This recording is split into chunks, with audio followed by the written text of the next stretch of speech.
మహేశ్వరం నియోజకవర్గం Meerpet municipal corporation 28వ డివిజన్లో TSR colony Shri Panchamukha Anjaneya స్వామి దేవాలయ వార్షికోత్సవం సందర్భంగా ఆలయ కమిటీ ఆధ్వర్యంలో ప్రత్యేక పూజలు నిర్వహించారు.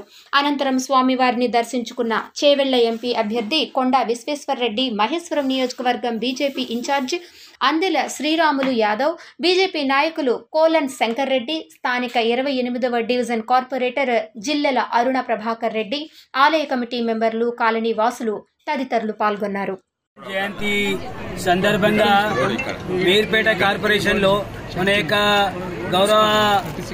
మన కాబోయే పార్లమెంట్ సభ్యులు కొండా విశ్వేశ్వరరెడ్డి గారు, ఇతర పెద్దలందరూ కూడా దేవాలయ శాఖ కమిటీ పిలిచి ఈ యొక్క భగవంతుని దర్శనం అందరికి ఇప్పించడం, అదేవిధంగా ఈనాడు యొక్క దైవ దర్శనం రావడం అంటే రేపు రామరాజ్య పాలనలో మనం అడుగు పెడతా ఉన్నామనే విషయం స్పష్టమైతా ఉంది.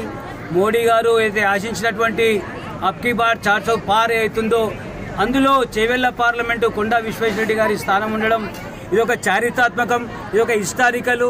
మన యొక్క స్వతంత్రం వచ్చిన తర్వాత మొదటిసారిగా చేవెళ్ల పార్లమెంటు జెండా ఎగరడం అంటే రాముని ఆశీస్సులతో మోడీ ఆశీస్సులు జరిగిందని చెప్పి ప్రజలందరికీ కూడా కృతజ్ఞతగా బీజేపీ పార్టీ ఉంటుందని చెప్పి భావిస్తూ సెలవు. భారత్ మాతాకి జై.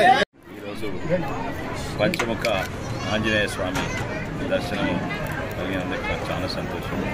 ఇక్కడ ఇదే రోజు ఈ మందిరాన్ని స్థాపించారు. ఇక్కడ పెద్దలందరూ, ప్రభాకర్ రెడ్డి గారు, ఎంతోమంది ట్రస్టీస్ కలిసి ఈ ఆలయంను స్థాపించారు. మరి ప్రతి ఆధారం చేస్తుంది. అందరికీ క్షేమంగా ఉండాలని. ఈరోజు పంచముఖ హనుమాన్ దర్శించుకోవడం, అరుణ ప్రభాకర్ రెడ్డి గారు మమ్మల్ని విశ్వేశ్వరరెడ్డి దర్శించుకోవడం మా అదృష్టంగా భావిస్తున్నాం. 4వ తారీఖు మా విశ్వేశ్వరరెడ్డి గారు విజయం సాధిస్తుందో మాకు ఆ విశ్వాసం ఉంది. హనుమాన్ దగ్గరికి వస్తే ఆ వైబ్రేషన్ కనిపిస్తుంది మాకు.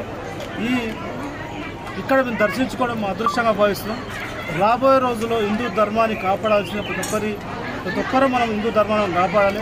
మన ధర్మాన్ని కాపాడుతూ ఇతరులను కూడా మనం వేరే మతాన్ని కించపరచకుండా మన హిందూ ధర్మాన్ని కాపాడే విధంగా పోవాలి. చాలామంది కావాలని మన హిందూ ధర్మం మీద అవాకులు చవాకులు వేసి హిందూ ధర్మాన్ని నాశనం చేయాలని చూస్తారు. వాళ్ళకి భగవంతుడు వాళ్ళకు బుద్ధిని ఇవ్వాలని, మంచి జరగాలని కోరుకుంటూ హనుమంతుని కోరుకోవడం జరిగింది.